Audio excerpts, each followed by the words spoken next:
Don't be afraid to prune your plants. Hi, welcome to my garden. Now I walked out here and what looks like a problem is actually an opportunity.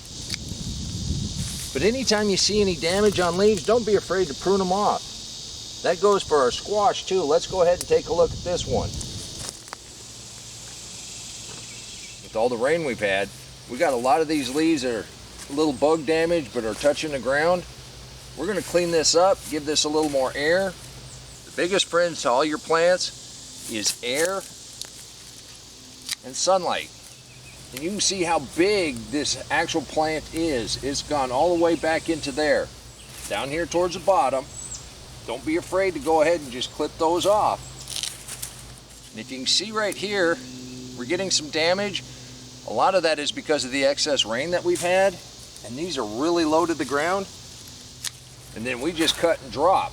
So I'm going to take out several of these leaves. I'm only going to take the ones that are closest to the bottom to open that up.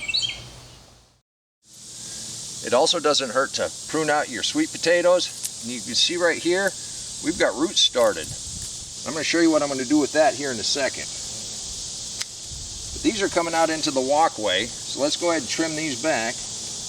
And I know we've been through here and pruned this several times, but that's the thing, you want to keep the lower leaves, you want to keep pruning those off. You take those leaves off here, you're going to have a much healthier plant. It opens this whole bottom up. Now that we've opened this up, this plant goes way over into there. This is why I was going to go ahead and trellis these. I just picked the wrong thing to trellis this year. We're going to try this again next year. But one of the storms had knocked it over and split it right here. This is not vine borer damage. That's just damage that happens when they break over. But it's continuing to grow and we got some really good growth out front. So pruning this up, that just opens this up. They don't have to put any of their energy into these leaves. It's all into the good leaf up front. It allows you to companion plant. It also allows you to access your fruit a lot easier. And this presents us with another opportunity. But let's go ahead and put these back in the ground. This is also going to solve my turmeric problem. So we're going to put some turmeric right here.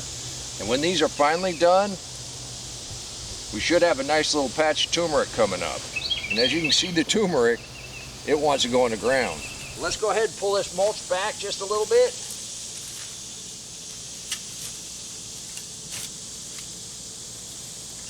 You take that down to bare soil. The mulch is a lot thinner here than I really like it to be. So we're going to come back and cover this up again. So I'm just going to make some little depressions. And I'm planting this very heavy right here.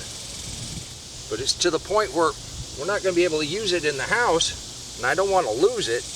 We'll try to overwinter some of this. This won't be the only place we put it. I'm planting these way too close, but our goal here is to save as much as we can. Now turmeric doesn't need to be in the ground very deep. And you've seen my harvest videos. I mean, they don't go down very deep at all. But I'm just setting them in here so that the little sprouts are pointed up. All right, and then just cover them up. These aren't in the ground very deep at all. I did that on purpose. They don't need to be very deep. Maintain that soil moisture and put that mulch back over the top here. Now everywhere that's not a walkway, look how soft this is. Oh, and there's a worm. I shouldn't be digging this deep, but I'm just showing you how, and just look at the soil and how nice that is down in there. So this is nice and good and loose. I'm going to take all three of these vines. We'll put them in that little trench we worked out. We're just going to cover them back with that nice, beautiful soil. And then I'm going to mulch back around them. I'm going to leave those leaves down in there. And I guarantee you, they're going to look pretty pathetic for a few days. But then after that, they're going to come roaring back. And we got three big plants right here. Now between these sweet potatoes and those butternuts, that's where the middle cold frame was. And I've been waiting for this stalk of beets to go to seed. And it's gone to seed enough that I need the room. So I'm just going to pull that one up. And we'll show you how we process these in an upcoming video. Just look how nice that soil is underneath the mulch. Let's get some more of these in the ground. really can't tell, but this soil started off as clay, and I can still feel the consistency of clay in here, even though it's full of life and it's broken up nicely. If you remember, our plants need at least 42 different minerals, and they get those minerals straight from the clay, the sand and the silt, the particles that make up the soil or dirt.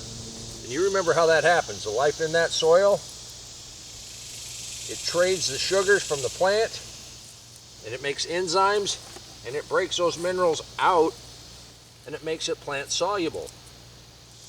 And that microlife also makes a structure which allows this soil to maintain the moisture that it's maintaining. It's like 96 degrees out here right now, and right underneath that mulch, it's still good and moist. So then we're just going to go ahead and mulch back over this like we do everything. So if you got any bad leaves, don't be afraid to prune. And if you need a spot, go ahead and open up a spot and continue to plant. Even though it's the middle of July and it's hot and it might be a little droughty, there's a lot of things you want to plant right now for the fall. The seeds we're planting, they don't care if it's warm. They actually do better in the heat. And then they produce better fruit once it cools off. And once it cools off, there's less bugs. We just plant early because we've just come off of a long winter and we want that produce. But you can do this too. We just put a little bit of work every day into the garden, and this is what we get. And the hardest work you're gonna do is harvest. And if you want to learn more about the deep mulch, click that link right there and I'll meet you right back in the garden. If you want to learn about living soil, click that link right there and I'll meet you right back in the garden. And until next time, remember, take care of yourself, take care of your family, and God bless you. Come on, let's plant. Let's go plant garden.